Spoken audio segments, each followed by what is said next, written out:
Magandang gabi, Oriental Mindoro. Mula sa bulwagang pambalitaan ng Tamaraw Vision Network, ako po si Angel Malikdana at ito po ang TVNet Weekend Report. Ikadalamput-tatlo sa buwan ng Mayo, taong 2026. At sa ulo na ating mga balita. Dalawang kinatawan ng lalawigan sa Kamara, pabor sa mas maigpit at malawak na anti-political dynasty bill. Three-term school calendar ipatutupad na ng DepEd sa ilalim ng Learning System Reform Program. At karagdagang school building sa lungsod, nilagdaan na. Ibigay ang maximum satisfaction ng pamilya at sa negosyo dahil tuloy-tuloy pa rin ang high-quality service mula sa una at pinagkakatiwalaan sa fast internet connection plus cable TV sa buong Mindoro, ang Tamaraw Vision Network. Serving to the max, sa TVNet kami. Una sa Mindoro, TVNet pa rin. For inquiries, magpunta na sa pinakamalapit na TVNet office sa inyong lugar.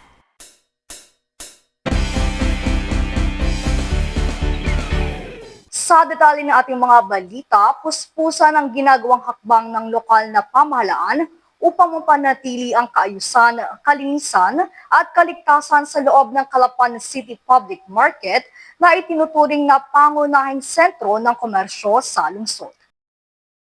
Puspusan ang ginagawang hakbang ng lokal na pamahalaan upang mapanatili ang kaayusan, kalinisan at kaligtasan sa loob ng Calapan City Public Market na itinuturing na pangunahing sentro ng komersyo sa lungsod. Sa panayam kay ENP NEPO Jerome G. Benter, City Economic Enterprise Development Officer, binigyang diin ito na sa ilalim ng pamumuno ni City Mayor Doy Leachon, naging prioridad ng organisasyon ng rehabilitasyon at kalinisan ng pampublikong pamilihan sa lungsod.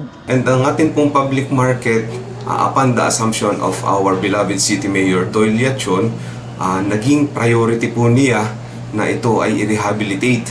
And you remember, in December 10, 2025, ito ay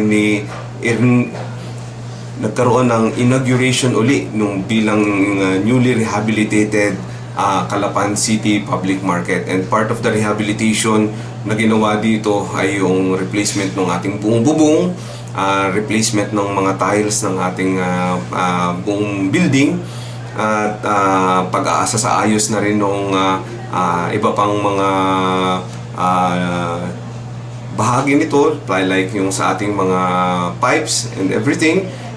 At saka, syempre, ang pagre-repaint nito. Ayon kay Benter, isinasakatuparan din ang monitoring ng lokal na pamahalaan sa mga business permits at kaukulang health certificates ng mga establishmento para sa kapakanan ng mga negosyante at consumer. So, Calapan City Public Market remains as the main business hub of the city government. This is the heart of our business.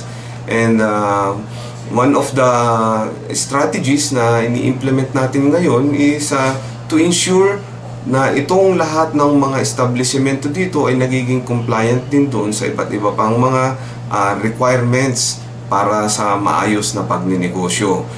Chinecheck po natin ang lahat ng kanilang mga business permits, sinisigurado na natin sila na sila ay may mga appropriate na mga health certificates, lalo na yung mga nandun sa mga food businesses, at sinisigurado din naman po natin na ang ating pong buong pasilidad ay malinis at ligtas para sa lahat ng mga mamimili.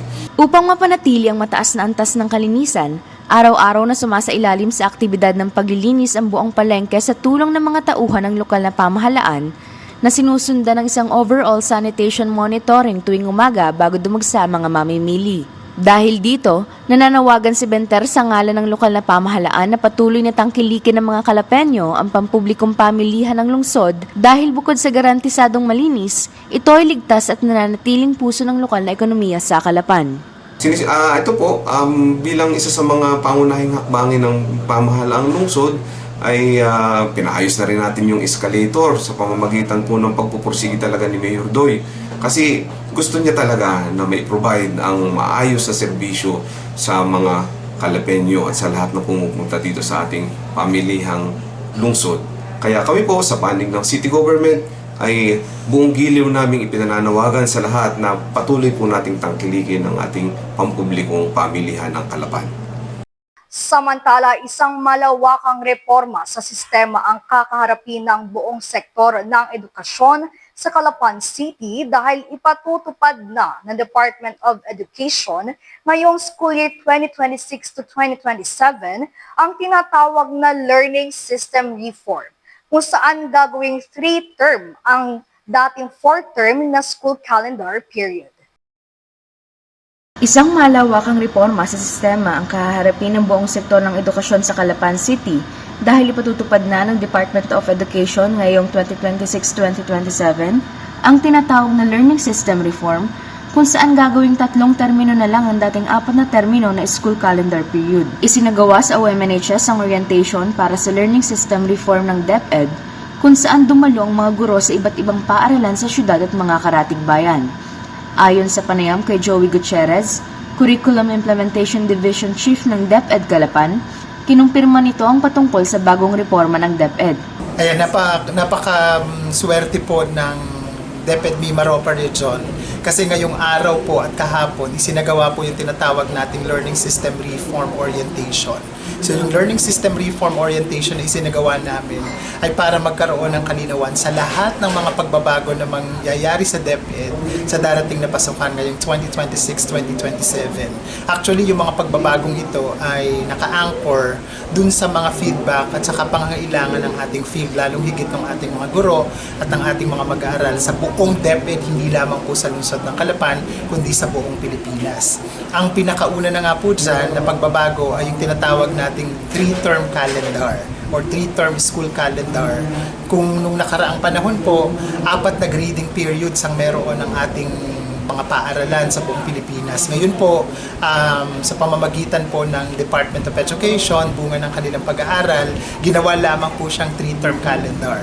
Wala pong nasakripisyo sa bilang ng araw na ipapasok ng ating mga mag-aaral at mga guro sa paaralan at mas mabibigyang pansin at tuon po yung tinatawag nating instructional time. Ayon kay Gutierrez, ang hakbang ay batay sa pagsusuri sa performance ng academe sector sa bansa. Magiging mas mahigpit at mataas din umano ang batayan at polisiya sa pagbibigay ng academic excellence at leadership award sa mga mag-aaral. Bahagi din po ng mga pagbabago na mangyayari ngayong 2026-2027. Nasa pipeline na po yung ating mga DepEd issuances or policies. Ang isa po dyan ay yung changes in our classroom assessment. So, iba na po yung paraan ng paggagrado o pagmamarka sa ating mga bata at hindi lamang po tayo nakatuon doon sa tinatawag natin na grades na nakikita natin ng mga nakaraang taon. Hindi naman po masama yun pero nakita natin na almost 75% ng klase ay with honors. Pero kapag tinignan naman po natin yung National Achievement Test o yung performance sa mga large-scale assessments, medyo mahina po yung ilang mga bata. So kaya po ngayon, mas inayos po natin yung sistema ng assessment, yung tinatawag nating Academic Excellence Award ay ibibigay lang natin dun sa mga mag-aaral na talagang deserving academically and can perform well doon sa kanilang mga subjects or learning areas. Samantalang may iba pa rin po tayong mga awards na ibibigay katulad ng leadership at iba pang mga recognition para sa ating mga mag-aaral. Bahagi din po yan ng ating classroom assessment at yan po anytime ilalabas na yung ating pulisiya. Bukod sa bagong school calendar at grading system, nabanggit din ang patungkol sa sistema ng Strengthened Senior High School Program na binibigyang diin ang kahalagahan ng programa na technical, vocational, and livelihood education.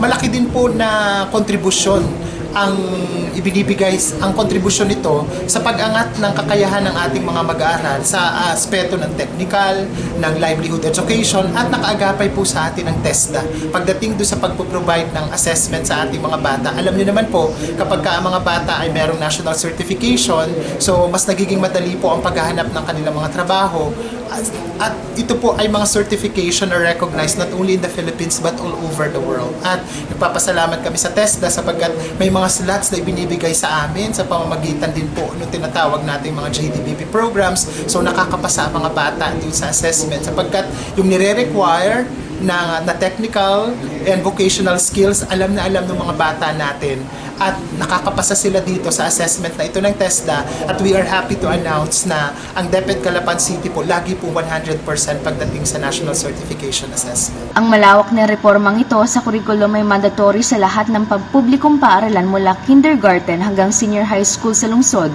habang binibigyan naman ng laya ang mga pribadong paaralan kung kailan ipatutupad ang nasabing programa. Nagbigay ng huling mensahe si Gutierrez ukol sa pagtangkilik sa bagong kurikulum ng DepEd. Ang sakop po ng learning system reform ng Department of Education ay magsisimula po sa kindergarten hanggang sa ating senior high school. Ang pagbabago naman po sa ating senior high school, meron po tayong tinatawag na strengthened senior high school program. So, nagkaroon din po ng pagbabago sa paghahalayhay ng mga asignatura na kukunin. Halimbawa po, yung mga grade 11 natin, full implementation na po tayo sa ating mga public and private. Lahat po ay mag-i-implement na ng strengthened senior high school, 5 pong core subjects at 2 electives, at dito po ay mas focus ang pagkatuto ng mga mag-aaral natin sapagkat yung pong pinaka-essential na mga subjects ang kinukuha ng mga mag-aaral doon sa senior high school in preparation for entrepreneurship, in preparation for national certification ng TESDA para sa employment at lalong higit sa pag-aaral nila sa higher ed or sa college. So hindi po namin sakop yung mga kolehiyo, pero kami po ay laging nakikipag-ugnayan sa mga colleges sa lungsod ng Calapan para po mag-complement yung mga programa na meron sila sa kung anong meron kami sa Department of Education. Inanunsyo ng DepEd Calapan City Division sa pamamagitan ng isang malawakang oryentasyon na kasabay ng kanilang ipatutupad ng learning system reform ngayong school year 2026-2027 ay kabilang sa reforma ang pagkakaroon ng wellness breaks para sa mga mag-aaral at mga guro. Inanunsyo ng DepEd Calapan City Division sa pamamagitan ng isang malawakang oryentasyon na kasabay ng kanilang ipatutupad na learning system reform ngayong school year 2026-2027 ay kabilang sa reforma ang pagkakaroon ng wellness breaks para sa mga mag-aaral at mga guro. Dito ay mas mabibigyan din naman natin ng pagkakataon ng ating mga guro. Magkakaroon sila ng tinatawag natin na wellness break kasama din yung ating mga mag-aaral. Ayon kay Joey Gutierrez, Curriculum Implementation Division Chief, layunin ng naturang wellness break na bigyan ng sapat na espasyo ang school community na mapangalagaan ang pangkalahatang kalusugan ng guro at mag-aaral habang itinataas ang antas ng pagkatuto. At ang maganda din dito sa ating 3-term calendar, yung mga gawain dati ng mga selebrasyon na nakakaabala sa ating mga mag-aaral kasi isang buong araw o minsan isang buong linggo yung ginugugol ng ating mga paaralan na sa sakripisyong pag-aaral, yun ay naka-integrate na dun sa ating mga klase sapagkat nakikita natin na pwede naman pala siyang mas paikliin at gawin lamang sa ilang oras dun sa mga klase at hindi nakokompromiso yung kalidad ng ating edukasyon. So sa akin po palagay bilang curriculum implementation division chief, given the opportunity, mas magiging maganda itong ating DepEd 3-term calendar kung masusunod natin ito ng mas maayos para sa mas mataas na antas na pagkatuto ng ating mga mag-aaral at ang ating mga guro ay makaka-focus doon sa tunay nilang gawain sa loob ng classroom, yun na yung pagtuturo. Bukod sa mga estudyante, ay malaking ginhawa din umano ang hatid ng reforma para sa mga guro. Kinumpirma ni Gutierrez na mas pinadali na ang sistema ng lesson planning sa bagong framework, instructional blocks, classroom at student assessments. May tinatawag tayong mga opening block. So yung opening block natin, dito isinasagawa yung assessment, dito isinasagawa yung iba't iba pang mga gawain para makuha ang datos ng ating mga mag-aaral. At syempre, ang pinakamahalaga sa atin, meron tayong tinatawag na instructional block. Doon sa instructional block naman na to, ito yung pinoprotektahan natin. Bawal abalahin yung ating mga guro, bawal abalahin yung ating mga mag-aaral para mas nakafocus talaga sila sa pag-aaral. Sa kasalukuyan, puspusan ang isinasagawang oryentasyon ng DepEd para sa mga guro sa lungsod upang sanayin sila sa bagong regulasyon ng reforma at bagong computational system ng mga grado para sa mas magaan ngunit mas dekalidad na sistema ng edukasyon. Samantala, matagumpay na nagtala ng mataas na passing rate ang Mindoro State University matapos opisyal na isiwalat ng Professional Regulation Commission o PRC. Ngayong May 2026 ang resulta ng katatapos lang na board exam para sa March 2026 licensure examination for teachers. Matagumpay na nagtala ng mataas na passing rate ang Mindoro State University matapos opisyal na isiwalat ng Professional Regulation Commission o PRC ang resulta ng katatapos lang na board examination for teachers March 2026. Sa isang eksklusibong panayam, ipinahayag ni Wilma Lontoc, ang Dean ng College of Teacher Education, ang kanyang labis na kagalakan sa naging resulta at performance ng universidad. Ayon kay Lontoc, mataas ang naitalang estatistiko ng mga pumasa ngayong March 2026 licensure examination for teachers. Ibinahagi nito na mahigit 130 passers sa kabuuang campus ng Calapan, Bungagong Campus at Main Campus ang mga bagong lisensyadong guro. So, total of 92 takers po tayo for the March exam. 72 had passed. So, that is equivalent to 78.26%. We have 77 takers, first takers. 64 out of 77 passed. So, 83.12%. And 18 retakers or repeaters. Out of that 15, 8 po ang pumasa. So we have 53.33 for the retakers or repeaters. Again, overall for the Calapan campus is 78.26. We are still tracing who are graduates of the BSED and the BTVTED. So since last week lang po siya, medyo busy ang mga program chairpersons natin, kaya hindi pa sila na-traced. How many or who are these 77 takers from what programs? Binigyang diin ni Lontoc na ang tagumpay na ito ay hindi lamang para sa isang sangay, kundi patunay ng kolektibong kahusayan ng tatlong campus ng universidad. Sa pamamagitan ng pagpapatupad ng mga sentralisadong review program at patuloy na ugnayan ng mga faculty members for education, tiniyak umano ng pamunaan na sapat ang kalidad ng edukasyon at paghahanda para sa eksaminasyon. Maganda naman ang ating wala lang po tayo ngayong top-notchers, pero we're so happy that we have good performance of our graduates in the licensure examination for teachers. Binahagi rin ni Lontoc na ang magandang resulta ng pagsusulit ay isang malaking ambag sa patuloy at pagpapanatili ng mataas na antas ng institusyon bilang isa sa nangungunang pampublikong pamantasan sa lalawigan. Aniya, handa ng puna ng mga bagong gurong ito ang pangangailangan sa sektor ng edukasyon sa buong lalawigan at sa mga karatig bayan. Nagpaabot din ng huling mensahe si Lontoc para sa mga bagong lisensyadong guro at sa mga susunod at nagnanais na kumuha ng nasabing board exam para maging profesional na guro sa hinaharap. For the new passers, as lagi po nating sinasabi, carry with you the core values of the university. So the RISE, resiliency,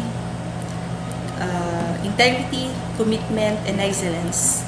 And always carry with you the mantra of our university president, Dr. Enyo Maridio Apostol, na maging mahusay, matino at mabuti. Bilang mga future educators, tayo po ang hubog sa next generation.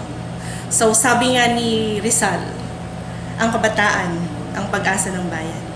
So some are saying now na iba ang klase ng kabataan natin kasi they are influenced by the social media, the technology. But teachers cannot be replaced inside the classroom. So, with those core values and the mantra, makakatulong po tayo, o lalo na ating mga bagong graduates, sa paghubog ng susunod na henerasyon.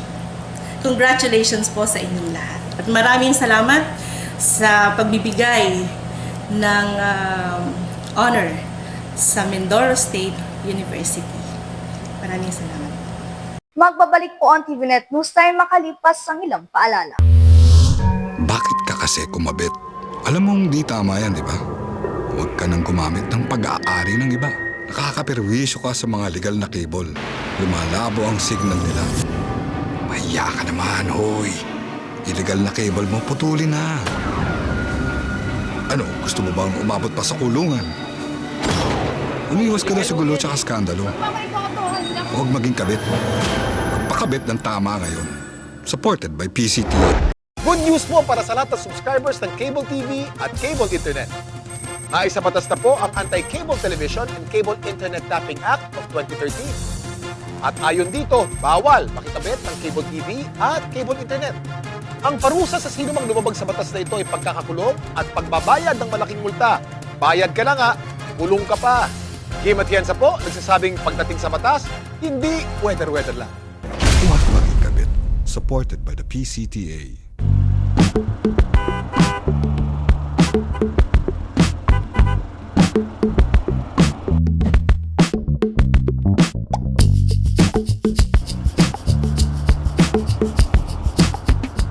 Ibigay ang maximum satisfaction ng pamilya at sa negosyo dahil tuloy-tuloy pa rin ang high-quality service mula sa una at pinagkakatiwalaan sa fast internet connection plus cable TV sa buong Mindoro, ang Tamaraw Vision Network.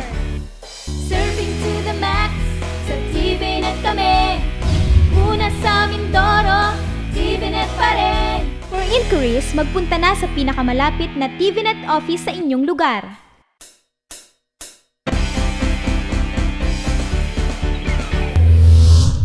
Sa pagpapatuloy ng ating mga balita, ikalabing-siyam ng Mayo, formal nang tinanggap ng pamahalaang lungsod ng Calapan ang 14 na bagong school building projects matapos nagdaan ang Supplemental Memorandum of Agreement o MOA sa pagitan ng Department of Education at City Government of Calapan.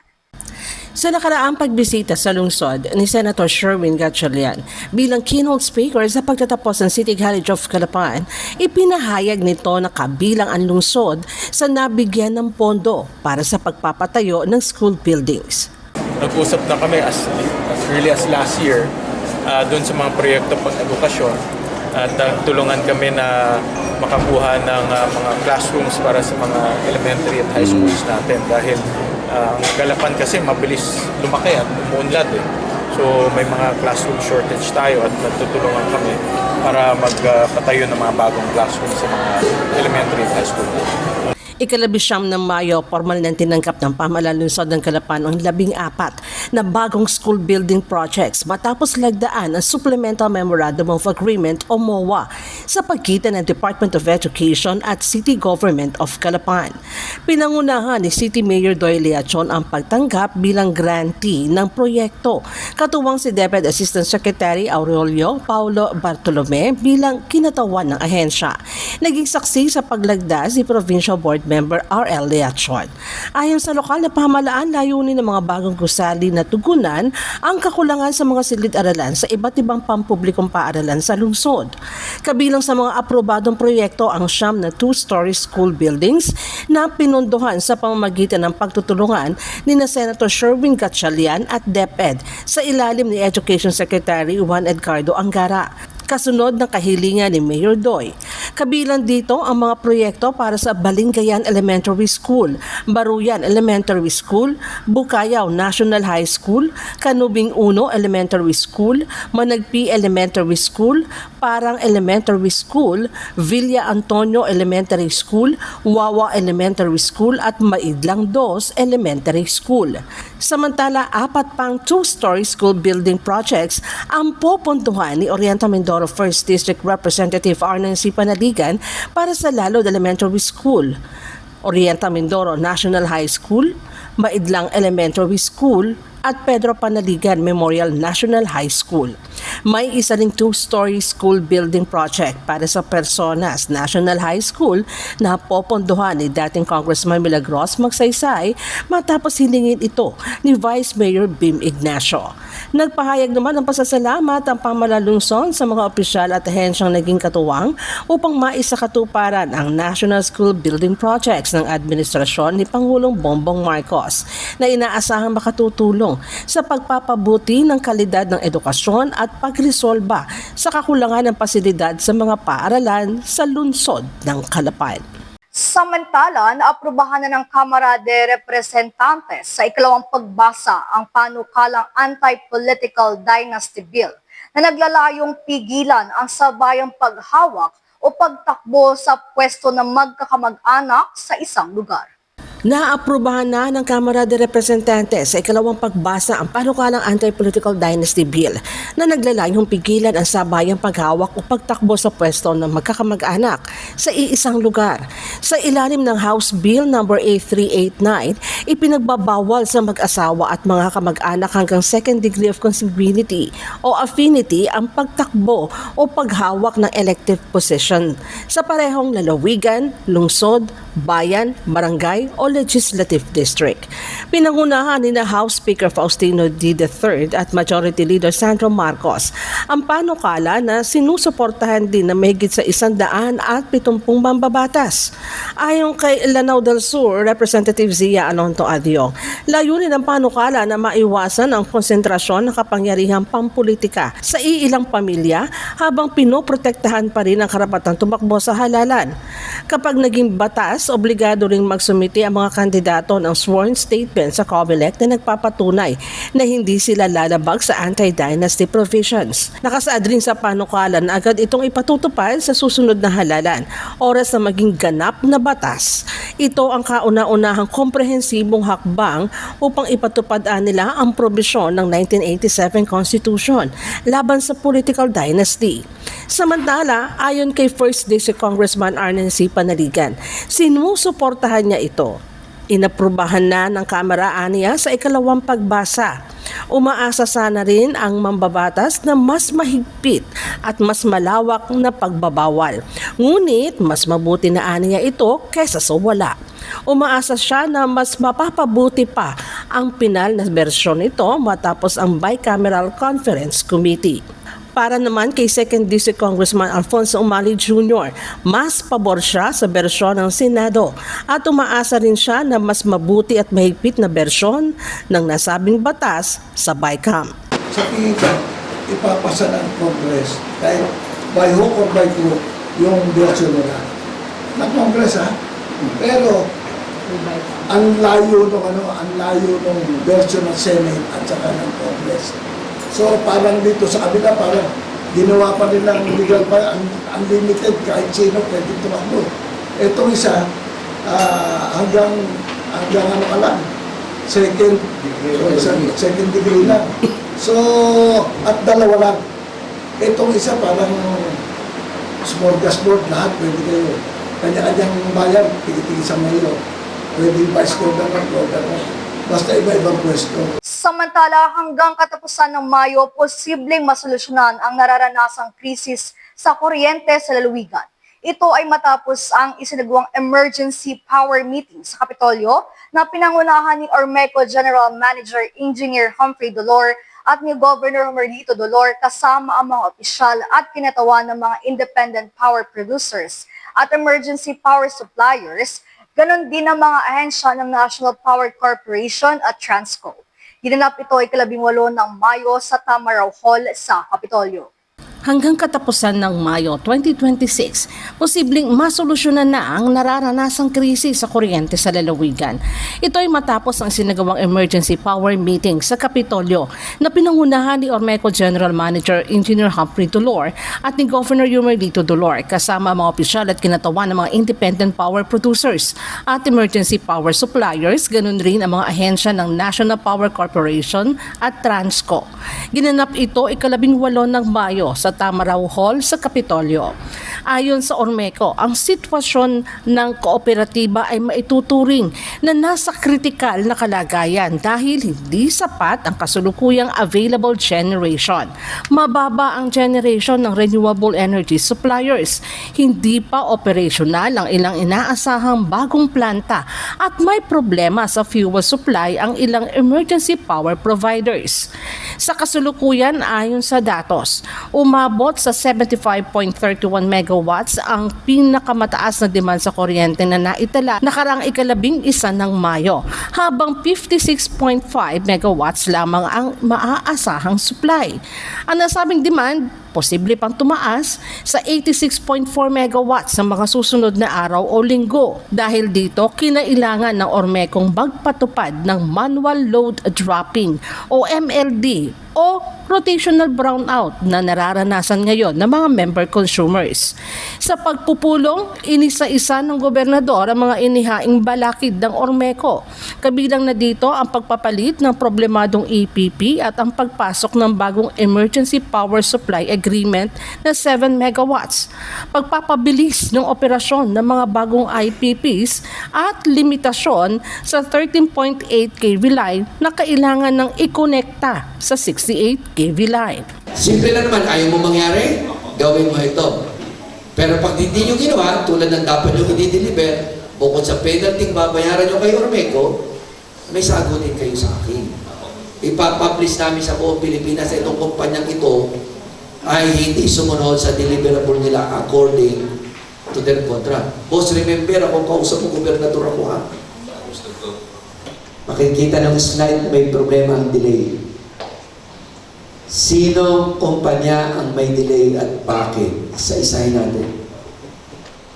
So you will commit to me na by Thursday. Kaya na, pero i-commit mo sa akin na by Thursday, nandiyan na yung inyong ABR. At sa Friday, dapat operational yan. Lagay nyo sa... At pag hindi sila nag-commit, may unison nyo yan. Ako na ang kausap nyo ha, hindi may kong kausap nyo. Ako hindi ako natakot natin nung pinakancel ko yung kontrata ng 40 megawatts ng API. Ayun, ang manager ng kaibigan ko, pero sabi ko, dahil wala ka dineliver sa amin, cancelin ang kontrata mo. Ako mismo ang magsusulat. Ako pipirma mismo for the cancellation ng mga hindi nag-deliver na yan. At magpa-emergency power agreement na lamang ang Ormeco. Ang gawin yung request na. Yun. Susulatan ko rin. Kung kinakailangan tawagan ko sino man ang kinakailangan para mas mapaprove ng maaga. Hindi pwede tayo ng ganitong ginagawa natin. Can you imagine, ang kontrata ay December last year. Hanggang ngayon na nakalagay nyo, ang site, hindi ready. Eh kung doon pala sa pagpiprepare ng site, hindi nyo magawa, hindi ako naniniwala kaya nyo magpatakbo ng planta. Kung maisa sa katuparan ng lahat ng sinabi at mga ipinangako sa nasabing pagpupulong, inaasang masusolusyonan ang krisis sa kuryente o di kaya mas bababa ang kakulangan o load shedding sa lalawigan hanggang katapusan ng Mayo taong 2026. Bawat isa sa atin ay may responsibilidad. Gawin lang natin yon. At pag nagawa natin yon, makikinabang ang bayan. Secondly, there is no time for blaming ngayon, pabalik. There is only time for moving forward. And lastly, magkikita ulit tayo after May 31. Titingnan natin anong naging diferensya sa lahat ng ating pinag-usapan. Samantala sa nakalipas na mga linggo, hinaing at reklamo ang maririnig sa mga member consumers ng Ormeco mula sa residential hanggang commercial establishments na lubhang apektado ng manual load dropping o rotational brownout sa lalawigan. Paano nga ba pinipili ang feeder na mawawala ng supply ng kuryente? Ipinaliwanag ito ni Ormeco General Manager Engineer Humphrey Dolor. Sa nakalipas na mga linggo, hinaing at reklamo ang maririnig sa mga member consumers ng Ormeco. Mula sa residential hanggang commercial establishments, lubang apektado ng manual load dropping o rotational brownout sa lalawigan. Suhestyon ng mga apektado sa abiso ng Ormeco na kulang ang supply ng kuryente at kinakailangan magsagawa ng MLD. Paano pinipili ang mga mawawalan ng kuryente at bakit di na lamang ito magbaba na ang mga linaw at tiyak na schedule upang makapagsagawa ng kinakailangang hakbangin o adjustment ang mga apektadong feeder? Yan ay imposibleng gawin. Sinasabi ko na. Dahil ang intermittency ay wala rin yung schedule. So, hindi pwedeng ito ka tapos hindi matutuloy. Hindi rin naman pwedeng wala ka, tapos wala kami kukunin. Ang pag-determine whether yan ay siya o hindi, depende sa dalawang bagay. Una, sa capacity noong iload ng kukulangan, kasi iba't ibang feeder, bawa si 8600, ang kulang ko 2 megawatt, 2 megawatt pa rin siya 200. Sa yung matik kong ilalagay, pinakamabilis yun. Pwede namang ibang feeder, tig 1 mega, tig 1 mega, kumbaga, hindi siya yung immediate pag hindi mo ginawa yung agad-agad, ano mangyayari sa system? Total knockout. Bagsak ang buong system. So, kailangan mo na may mga immediate solution. Then, saka natin ulit tanuhin. Yung iba, nagagalit na patay na, bubuhayin, papatay na rin. So, ang ginagawa natin, diretso na yan. Sakto na pala di, diretso na. Kaysa bubuhayin ulit, nakakasira, nakakapalang kuryente, which is totoo naman, hindi naman totoo yun. Mga urban legend nila yun, mythical. No? So, yun yung problema natin. Ngayon, hindi ba pwedeng schedule agad? Hindi Aasa rin Sabi nyo, patay ngayon, umalis pa naman ako, ganun, tapos yung pala meron. Wala talaga, it's a total cooperation to each and everyone. Kaya pag sinabi magtipid lahat. Hindi pwedeng sila lang. Ngayon, talaga namang list namin pinapatay ang mga business sector. Puerto Galera, the list namin pinapatay. Noong una, hindi yan kasali. Ang Calapan City, hindi kasali. Ang itong mga government hospitals ito, ganyan-ganyan, hindi rin kasali. Pero, because of the laki na ng problema, naisasali na. Ayon pa rin kay GM Dolor, sa halip na pagpuna at pagtulig sa pagkakaisa at unawa ang hiling ng Ormeco, nanawagan nila sila ng pagtitipid sa kuryente. Subalit, tila ilan lamang ang tumugon dito. Pinaalala niya na ang bawat isang member consumer ay may obligasyon, di lamang sa pagbabayad, kundi ganun rin ang responsableng paggamit ng kuryente, lalo na sa panahon ng krisis. Sabi ko nga nung last week, 1 beses lang per customer sa isang araw. Hindi, naging 2. Ngayon, hindi. Nagiging 3. Kasi dati-rati hanggang alas 10 na load shedding, ngayon hanggang 1:00 ng madaling araw. Kasi wala naman nagtipid Fiesta, 2 ang LED wall, sound system na buo. Wala naman nagtipid May national state of energy emergency. May nagtipid ba? Sa mga pestahan pa lang, wala naman So, hindi naman dumami ang supply natin. Sinasabi namin, hindi naman magic yan. So, walang nag-operate, pero nag-expect lahat. Kami, nagpupumahog lang kami sa energy family. Madali naman mag-wishlist Pero ang katotohanan, hindi ganoon. Iba pa mga balita sa aming pong pagbabalik.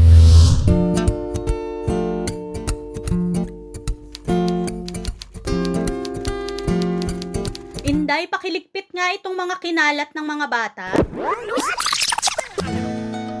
Noon, gusto ko makapag-aral. Pero walang oras dahil full-time ang trabaho ko. Pero ngayon, dahil sa online classes ng Solar Learning at DepEd Alternative Learning System, natupad na ang pangarap kong makapag-aral. Good day, ka-learners! Welcome to another episode. Hindi ko na kailangan pumasok sa eskwelahan. Nakakapag-aral ako sa oras na gusto ko. Anytime! Nagkaroon ako ng second chance sa pag-aaral. At dahil recognized ito ng DepEd, sigurado ako sa diploma. This lesson, you should be able to. You learned about the persons. Sa wakas, matatapos ko na ang high school ko. May salamat din nga pala kay ate. Ina-sponsor niya ako na ma-enroll sa Solar Learning.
ang satisfaction ng pamilya at sa negosyo dahil tuloy-tuloy pa rin ang high-quality service mula sa una at pinagkakatiwalaan sa fast internet connection plus cable TV sa buong Mindoro, ang Tamaraw Vision Network. Serving to the max, sa TVNet kami. Una sa Mindoro, TVNet pa rin. For inquiries, magpunta na sa pinakamalapit na TVNet office sa inyong lugar. Formal na ipinagdiwang sa Canubing National High School ang programa ng international na organisasyong MercyLink, ang ika-20 anibersaryo ng kanilang Education Sponsorship Program na naglalayong maghatid ng libreng edukasyon sa mga underprivileged at katutubong kabataan sa lalawigan. Formal na ipinagdiwang sa Canubing National High School ang programa ng internasyonal na organisasyong MercyLink, ang ika-20 anibersaryo ng kanilang Education Sponsorship Program na naglalayong maghatid ng libreng edukasyon sa mga underprivileged at katutubong kabataan sa lalawigan. Sa ilalim ng temang Transforming Lives Through Education, inalala sa naganap na programa ang 2 dekadang kasaysayan nito mula noong 2006 hanggang ngayong 2026. Naging layunin ng Global Ministry Foundation na maibsan ang bilang ng mga humihinto sa pag-aaral sa pamamagitan ng direktang tulong pinansyal at moral sa mga piling mag-aaral. Ang MercyLink na nagpapatakbo sa ilalim ng international na humanitarian at faith-based organization na Global Ministry Foundation ay kilala sa advokasya nitong labanan ng siklo ng kahirapan sa pamamagitan ng edukasyon. Matagal nang aktibo ang organisasyon sa Oriental Mindoro kung saan nakatuon ang kanilang mga proyekto sa pagbibigay ng mga scholarship offers. Dumalo sa nasabing pagtitipon ng mga pangunahing foreign sponsors na si Narelle Barkley at kanyang asawa na si Gary Barkley. Sa pang-umpisang talumpati ni Narelle Barkley, ipinahayag nito na layunin ng organisasyon ng mas napalawak pa ang misyon ng MercyLink. As I said in my speech, that we were here in 2006 volunteering with MercyLink, and we saw these children that should have been in school, but they were playing in the streets during school day. And so we wondered what was stopping them from being in school, and we found out that their parents were so poor that they couldn't provide their uniforms, their stationery, any of the contributions and other things that might be a little amount, but it's a big amount to people who just don't have. And the parents struggle to provide food and shelter and other things. So we thought the Holy Spirit was planting a seed in our hearts that why don't we start a sponsorship program where we can get sponsors from other parts of the world to provide enough funds per year, contribution, to cover these costs so that we lift a financial burden off parents and that their children will be able to have an education and not miss out on being schooled. So that's how it started in 2006 and it continues today, 20 years later. Gayun din, inihayag ni Gary Barkley ang mga lugar sa lalawigan kung saan unang nagsimula sa misyon ng pagtulong at sponsorship ang MercyLink Ministry at kung paano nito nabago ang mga buhay at natupad ang mga pangarap ng marami, lalo na ng mga kabataan. This program is based on the Ministry of MercyLink. So where MercyLink is based, it then spreads out from that. It started in Masipit, with a lot of people from Masipit being involved, and then when we moved to Canubing, a lot of local people here involved. So it's spread to Nohan Municipality, Bakon Municipality, but centered on Calapan City. No, we do not have any other ministries around the world, but there are maraming sponsorship programs around the world from many different organizations. They're all different. This program was specifically looking at local people, giving them that chance to transform their lives and for their family for the future through God providing sponsorship through local sponsors, as we learned through today, but also overseas sponsors helping them to just get that change in life. Ayon naman kay Angel Parr, ang Base Director of Sponsorship ng MercyLink, patuloy ang pakikipag-ugnayan ng kanilang grupo sa mga lokal na leader sa mas matagumpay na education sponsorship programs na marami na ang napagtapos lalo na ang mga kabataan at katutubong Mindoreño sa iba't ibang kurso at programa. Since 2026, sobrang napakadami na hundreds of students na yung natulungan. But today, meron na kaming 75 college graduates na natulungan ng MercyLink. And we're so grateful sa Panginoon, sa mga taong hinipo niya para tumulong sa ating mga estudyante dito sa Mindoro para makapagtapos ng pag-aaral.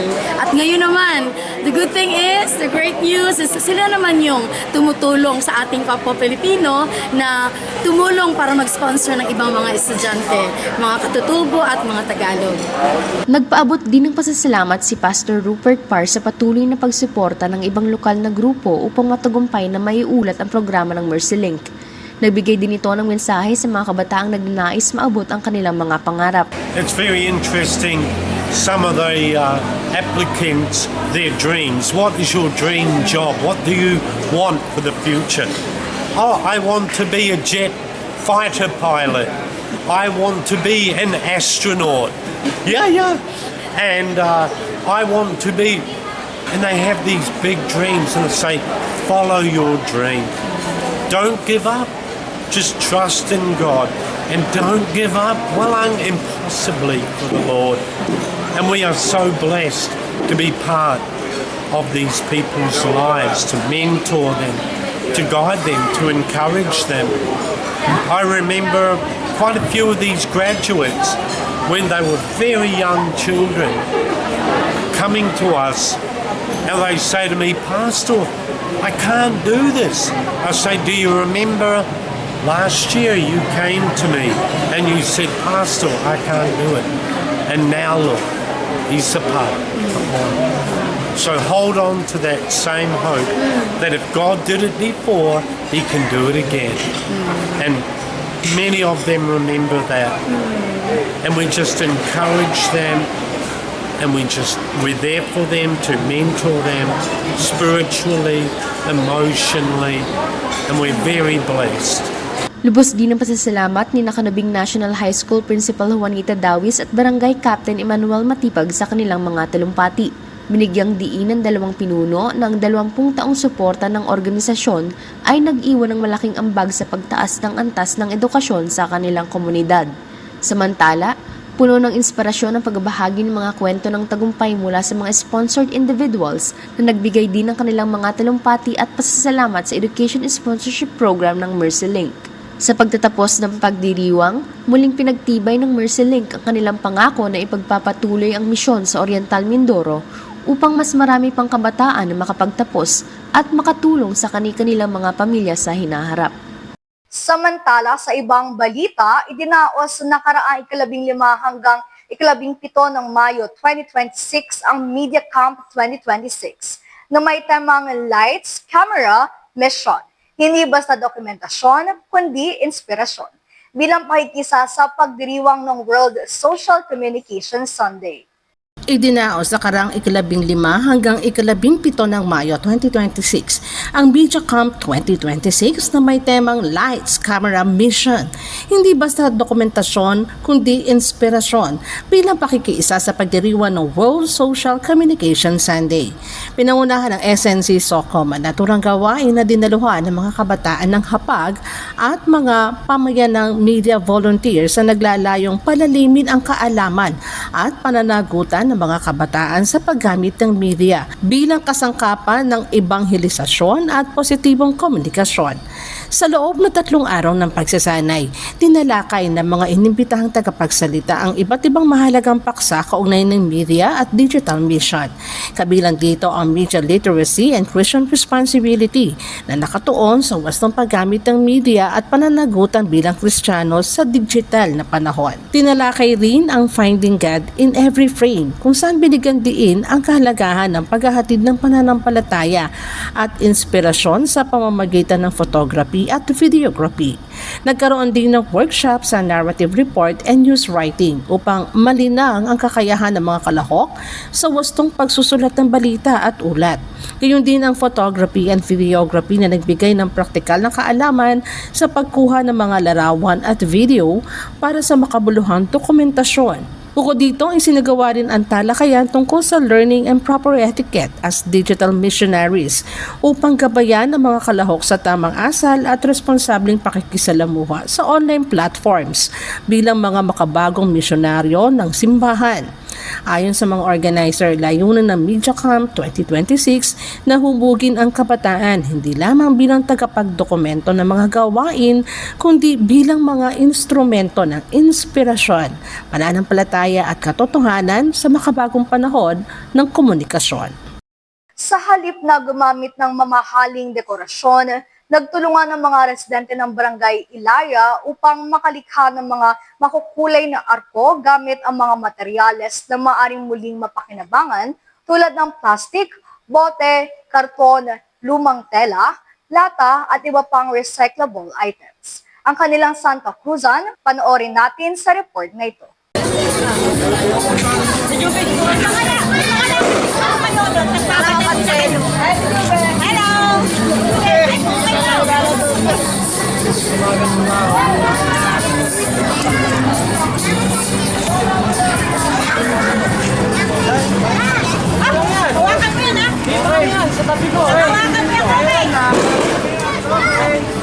Naging makulay at makahulugan ang pagdiriwang ng Santa Cruzan sa Barangay Ilaya, lungsod ng Calapan, matapos tampukan ng mga arkong yari sa recycled materials bilang simbolo ng pagkakaisa, pagkamalikhain at pangangalaga sa kalikasan.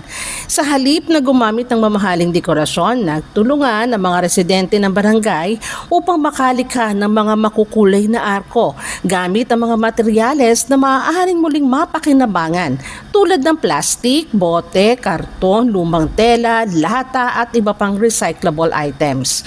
Ayon kay Barangay Ilaya Chairwoman Jesusan Narsoles, layunin ng inisyatibong ito na hindi lamang mapanatili ang tradisyon ng Santa Cruzan, kundi mapanaganap din ang kamalayan ng publiko hinggil sa kalagahan ng waste management at environmental protection. Naging sentro ng atensyon ng mga malikhaing disenyo ng bawat arko na nagpapakita ng husay at talento ng mga residente ng Barangay Ilaya. Bukod sa pagiging makulay na selebrasyon, naging daan din ito upang mahikayat ang komunidad na maging responsable sa wastong paggamit at pagtatapon ng basura. Sinaksihan naman ng mga residente at bisita ang naturang pagdiriwang upang makita ang engranding prosesyon ng Santa Cruzan at ang kakaibang presentasyon ng mga dekorasyong gawa sa recycled materials. Ayon pa sa mga opisyal ng barangay, malaking bagay ang partisipasyon ng mamamayan sa tagumpay ng aktibidad dahil ipinakita nito ang pagtutulungan ng bawat isa sa pagpapanatili ng kultura habang isinusulong ang pangangalaga sa kalikasan. Bukod sa pagpapakita ng debosyon at pananampalataya, nagsilbi ring inspirasyon ang pagdiriwang upang hikayatin ang iba pang komunidad na magsagawa ng mga makakalikasang proyekto at gawain sa kanilang mga tradisyonal na aktibidad. Ang amin pong tema ngayong Santa Cruzan ay ang pagkakaisa sa kabila ng crisis na naranasan ay ang pagkakaisa ng Barangay Ilaya sa pagdiriwang po ng Feast Day of Our Lady of Fatima. Maaari nyo rin po kami mapanood sa YouTube. I-type lamang ang TVNet Newsline. Bisitahin at i-like rin ang aming Facebook page, Newsline Channel 10. At yan po ang kabuuan ng mga balita na kalap ng Newsline staff and crew sa mga nakalipas na araw. Para po sa inyong comments o suggestions, mga balita at impormasyon na nais nyong iparating sa aming programa, tumawag po lamang sa 043-288-4240. Ito po ang TVNet Newsline, katotohanan at serbisyo hatid sa mga Mindoreño. Ako po si Angel Malikdan, maraming salamat sa inyong pagsubaybay.